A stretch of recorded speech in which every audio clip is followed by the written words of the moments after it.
Hello à tous, on est dans The Corner Shop Lab, je suis Paul Serin et aujourd'hui on va parler de la Duotone Select et Select SLS.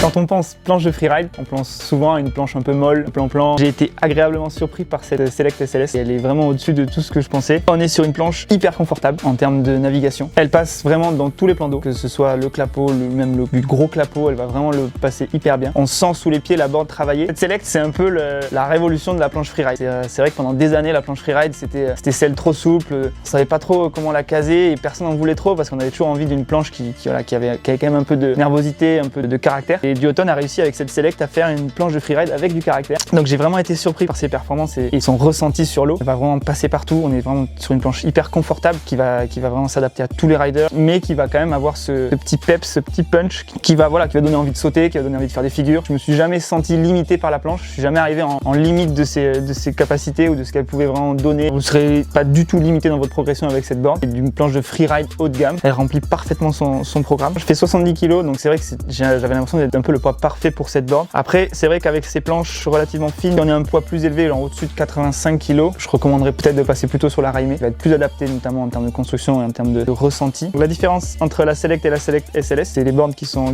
identiques en termes de shape, en termes de concave et de bottom derrière. On a juste une différence de construction. Si on veut prendre des images, la version SLS sera un ressort qui va être un peu plus dynamique, qui va renvoyer un peu plus fort, notamment au niveau des pops, au niveau des appuis. Ça reste deux boards de freeride haut de gamme. Les deux vont avoir la même glisse. Ça dépend ce que vous cherchez. Si vous voulez vraiment repousser un peu plus votre niveau, avoir des pops plus dynamiques, la version SLS sera idéale. Si vous voulez rider, avoir la même glisse, le même shape, les mêmes caractéristiques plus ou moins, vous avez la version la Select qui sera idéale aussi.